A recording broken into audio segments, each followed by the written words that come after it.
এই সময়টা আমি মনে করবো যে সবচেয়ে বেশি নিষ্পেষিত হয়েছেন শ্রমিকরা বা হয়েছি আমরা।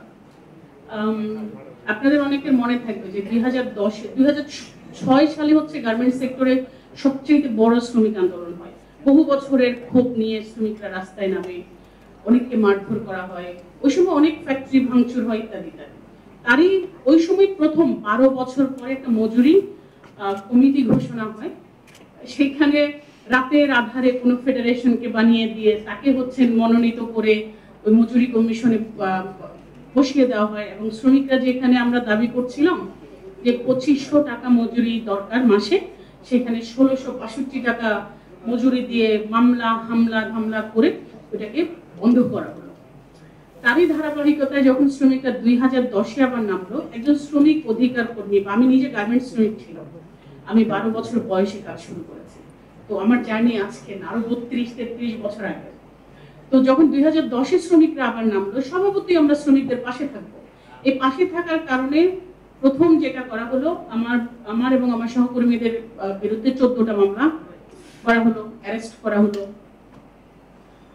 ওই মালিক সংগঠন যেটা বিজিএমইএ, সরকারের মধ্যে আরেকটা সরকার, সেই তারা হচ্ছে ঘোষণা দিল যে 24 বছরে কোনোদিন হচ্ছে জেলের বাইরে পা দিতে পারবেন না। আমি জানি না এখানে কতজন, যেমন খাদিজার ডেফিনেটলি অভিজ্ঞতা আছে জেলে যাওয়ার, যেটা কেরানীগঞ্জে সম্ভবত ছিলেন বা অথবা কাশিমপুরে আপনি ছিলেন, কিন্তু যারা হচ্ছে আমাদের পুরান ঢাকার জেলে গিয়ে থাকবেন, তাদের হচ্ছে একটা অভিজ্ঞতা থাকবে যে এটা 18 শতকের কোনো বিল্ডিং, যেখানে হচ্ছে আপনার আধুনিকতার কোনো ছোঁয়া নাই, শুধুমাত্র লাইট, ফ্যান আর ট্যাপের ওয়াটার, এর বাইরে হচ্ছে কোনো আধুনিকতা নেই। মানুষের ব্যবহার মানুষের প্রতি এত বর্বর হতে পারে, সেটা ওখানে গেলে দেখা যাবে। আমি মানুষ বলতেছি তাদের যারা হচ্ছে সরকারি কর্মচারী ছিল, সেটার মধ্য দিয়ে গেছি। ওইখানে যাওয়ার আগে আমাদের এখন বিখ্যাত ভাতের হোটেল, যেটা ডিপি অফিস, সেই ভাতের হোটেলে আমাকে 7 দিন রাখা হয়েছে আমাদের সহকর্মীর সহ।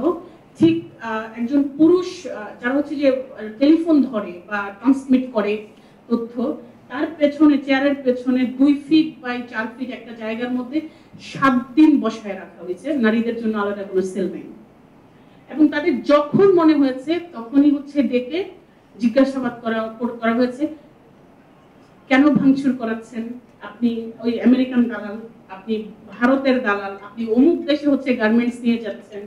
এই একই কথা, একই রেকর্ড হচ্ছে বারবার বাজাচ্ছে।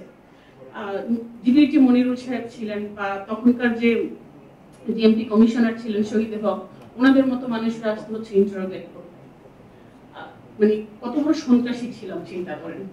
তো যাই হোক, 1 মাস পরে হচ্ছে যখন শ্রমিকরা এখানে আওয়াজ তুললেন, এবং অবশ্যই এটা স্বীকার করতে হবে, আমাদের মিডিয়া আমাদের পক্ষে কথা বলেনি, বা আমাদের শ্রমিক সংগঠনগুলোর শক্তি ঠিক ওরকম ছিল না যে একসঙ্গে দাঁড়িয়ে হচ্ছে বলতে পারবে যে না অমুক নেতা মুক্তি চাই। আমাদের সঙ্গে তখন মন্টু ঘোষ হচ্ছে অ্যারেস্টেড ছিলেন। তো 1 মাস পরে যখন হচ্ছে গ্লোবাল প্রেশার আসলো, বিশেষ করে বায়ারদের কাছ থেকে বা বিভিন্ন সরকারের কাছ থেকে, তখন হচ্ছে আমাদেরকে মুক্তি দেওয়া হলো, কিন্তু আমাদের মামলাগুলো ড্রপ করা হলো না। পরবর্তী হচ্ছে 4 বছর, এর মধ্যে অনেক মামলা ছিল দ্রুত বিচারেই নেই। আপনার দেখা যেত মাসের মধ্যে হচ্ছে কোনো মামলার ডেট 2 বার পড়তেছে, 26 দিনের মধ্যে হচ্ছে কোর্টে, 26 দিন বা 22 দিনের মধ্যে হচ্ছে কোর্টে গিয়ে দাঁড়ায় থাকতে হচ্ছে, প্রতিদিন 8 ঘন্টা 9 ঘন্টা, ঝড় নাই বৃষ্টি নেই, কারণ আপনার মধ্যে ওই ভীতি অলরেডি ঢুকিয়ে দিছে যে আপনার বেল যে কোনো সময় চলে যেতে পারে। বিষয়গুলো যদি এইখানে শেষ হতো হয়তো মেনে নিতাম, বুঝে নিতাম, সেখানেই শেষ না। এরপর আমাদের সংগঠনের রেজিস্ট্রেশন রিভোক করা হলো, ব্যাংক ফ্রোজেন করে দেওয়া হলো, তার মানে আমরা আর কাজ করতে পারবো না। এর ঠিক 2 বছর পরে আপনারা তখন যদি কোনো সাংবাদিক থাকেন বা আমাদের সহকর্মীরা যদি থাকেন, আমিনুল ইসলাম, শ্রমিক নেতা আমিনুল ইসলাম মার্ডার হলো। আমার সংগঠনে আমার সহকর্মী ছিল, যার সঙ্গে হচ্ছে রাষ্ট্রীয় ব্যবস্থা জড়িত ছিল।